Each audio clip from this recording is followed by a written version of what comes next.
That rear wheel spin is going to be an issue. Hear that right there, having to lift in that sweeper. Look how early that lift is getting into this corner. Oh, we got one backwards right there. And into the grass. He's all right. We'll hop it down in there probably. Take your battles here. You guys mentioned the word slow, and yet the slowest I saw on miles per hour was probably about 55 miles an hour. These turns they're sharper than maybe an off-ramp when you come off the interstate, and you're supposed to only go about 35 there. These guys are flying. Yeah, they're just creeping around some of these sharper corners, just looking for grit. Here's Sieg. Just cooked it in there a little bit. Yeah, a little bit too deep. Probably got the rear brakes or the rear tires hopping. But again, that's okay. I mean, you know, look, there's nothing to hit right there. That's an okay place to go find the limit of your car. It's so important on road courses not to get yourself in trouble where, you know, there's walls, there's other things can do damage. This is earlier in the day in practice. Inside, the first time on this racetrack, there's most teams have 3 spotters. So, Jeff, I had a conversation with Jason Burdett this morning about that, and he told me that NASCAR is going to require their primary spotter to be located in NASCAR 1, which is basically the last set of corners for the road course.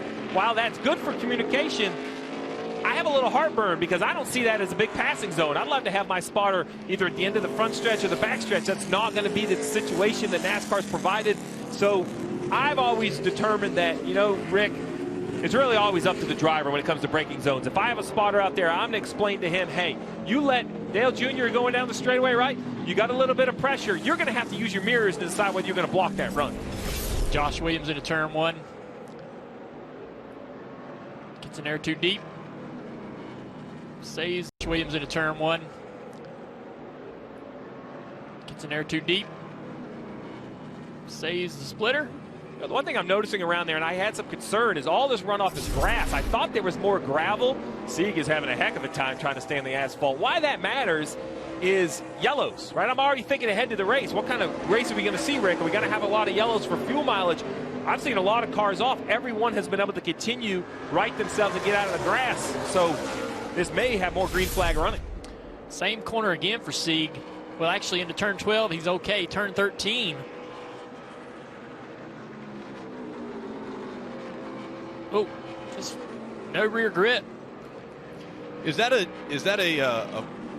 I guess a byproduct of trying to find the edge? Well, you guys always talk about running right up to the edge. There's not a lot of rubber, Goodyear rubber down on the racetrack. There's some Firestone rubber from the Indy cars. So I wonder how those are reacting with each other. A lot of times when we have different tire manufacturers or compounds at different racetracks, there can be a big issue with how those work together or work against each other.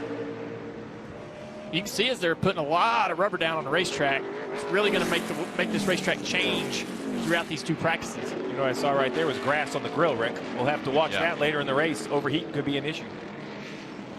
Well, the hottest driver right now in the NASCAR Xfinity Series is Chase Briscoe in the 98. Let's go back to Kelly for more on Chase. Yeah, and you guys mentioned him being an Indiana boy. One more lap to go.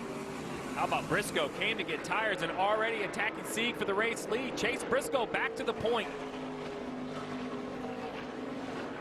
Sieg stayed out, one of those drivers around that playoff bubble, trying to get some stage points here. Hang on to that second place spot. That'd be a big deal for that team. Briscoe's coming from 7th to take this lead. As you see, Chase Briscoe has lead over Ryan Sieg. Again, Sieg, Steve, though, good strategy here, staying out and getting stage points. Great strategy for the 39 gains and stage points. If he can stay in second, even third, that's 8 or 9 points. Going to help him try to make the playoffs. As you see the 7 of Allgaier dive to the inside. At this point, the 39 is almost better to let him go. Don't get wrecked. Right behind this strategy. Yeah, right behind these guys. Brandon Brown holding on to 7th place. He stayed out as well.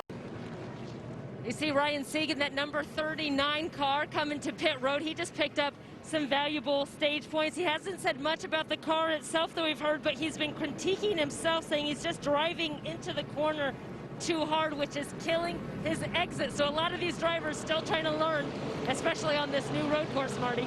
Brandon Brown, middle of your screen, he winds up gaining 5 stage points because of that, so they're going to come to pit road right here. And Michael Annett, on a day, Travis Mack, his crew chief, told me, if there's an opportunity for us to get stage points, we are going to do it. So this is a good one for Michael Annett, who winds up picking up 6 stage points for him. Nice pickup after stage 2 there. These guys who did not pit towards the end of stage 2, they got the points, now they're pitting.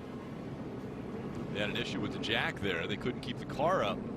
Brandon Brown in that 68.